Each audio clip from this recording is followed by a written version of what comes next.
السلام علیکم۔ کڑوی حقیقت ٹی وی کے معزز دوستوں، اگر آپ چینل پر نئے ہیں تو چینل کو لائک اور سبسکرائب کریں تاکہ آنے والے نئے نوٹیفیکیشن آپ کو بر وقت مل سکے۔ شکریہ۔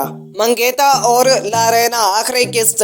سام جمال ٹھیک ہے، پھر یہ تو بہت اچھی بات ہے۔ بوڑھی عورت نے بیجوں کا تھیلا لارینا کو دے دیا۔ منگیتا کا بخار اور تیز ہو گیا تھا، پوری رات وہ سو نہ سکی۔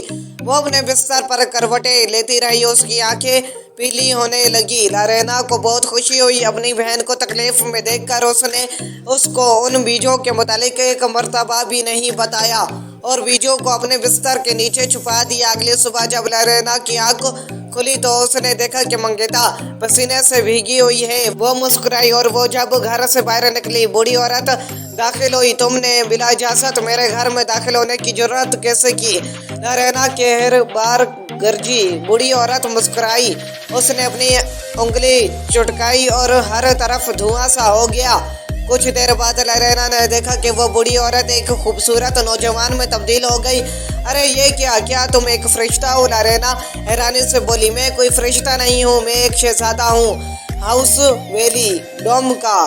میں گھوم رہا ہوں دنیا میں ایک ایسی رحم دل خاتون کی تلاش میں جس سے میں نکاح کر سکوں، اور مجھے ماننا پڑے گا کہ آخر کار مجھے ایک ایسی خاتون مل ہی گئی جس کی مجھے تلاش تھی۔ اگر وہ مجھے قبول کر لے تو بے شک میرے شہزادے، میں نے اس دن کے لیے کتنے دن انتظار کیا۔ چلو اس جگہ سے کہیں دور چلے جاتے ہیں اور ہمیشہ راضی خوشی خرم سے رہیں گے۔ لارینا خوشی سے اچھلنے لگی۔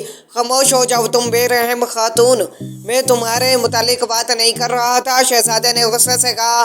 آہا! لارینا اپنا سا منہ لے کر رہ گئی۔ شہزادے نے اپنی نظریں منگیتا کی طرف گھمائی اور اپنی آنکھیں بند کر لی۔ اس کے جسم کے ارد گرد سنہری نور بکھر گیا۔ منگیتا جو اپنے بستر پر اپنی آنکھیں بند کیے لیٹی تھی، وہ بھی اس سنہرے نور سے روشن ہو گئی۔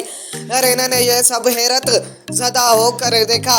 جلدی منگیتا نے اپنی آنکھیں کھول دی اور کھڑی ہو گئی، پوری طرح صحت مند محسوس کرتے ہوئے۔ شہزادے نے اپنی آنکھیں کھولی تو سنہرا نور غائب ہو گیا۔ منگیتا حیرت زدہ ہو گئی کیونکہ اسے ذرا بھی اندازہ نہیں تھا کہ یہ سب کیا ہو رہا ہے۔ شہزادہ مسکرایا اور اس نے سب کچھ منگیتا کو سمجھایا۔ میں پوری رات باہر تھا تمہیں دیکھتے ہوئے، تمہاری بہن اتنی بے رحم ہے، اس نے پوری رات تمہیں بیجوں سے محروم رکھا جو میں نے تمہاری صحت یابی کے لیے اس کو دیے تھے، بلکہ تمہاری بہن تمہاری حالت دیکھ کر خوش ہو رہی تھی اور تمہاری بدترین حالت کی دعا کر کے خوشی محسوس کرتی رہی۔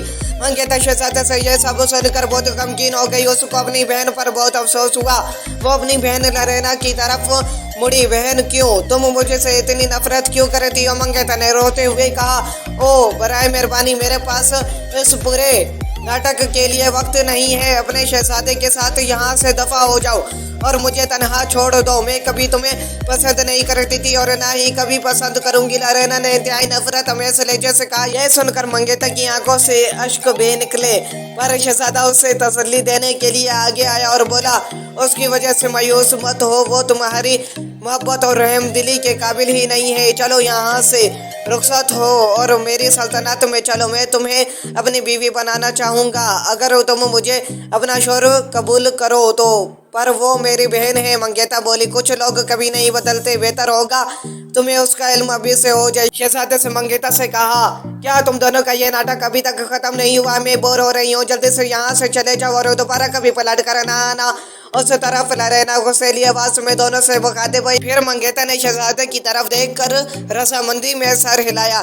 شہزادے نے اپنی انگلیاں چٹکائی اور دونوں ہوا میں غائب ہو گئے۔ شہزادہ اسے اپنے محل لے آیا۔ یہ شادی شان و شوکت سے ہوئی اور وہ دونوں بہت مطمئن زندگی گزارنے لگے، جبکہ لارینا ویسی ہی رہی، دوسروں کے لیے بے رحم، وہ ذرا بھی نہیں بدلی۔ منگیتا نے پھر بھی اس بات کا خیال رکھا کہ اس کی بہن کو معقول کھانا ملتا رہے بنا اس کو اس کا علم ہوئے۔ شہزادہ کئی دفعہ ہنستا کہ منگیتا کو ابھی بھی امید ہے کہ اس کی بہن بدلے گی۔ خیر کچھ لوگ کبھی نہیں بدلیں گے، میری بہن ایک دن بدلے گی، مجھے یہ علم ہے۔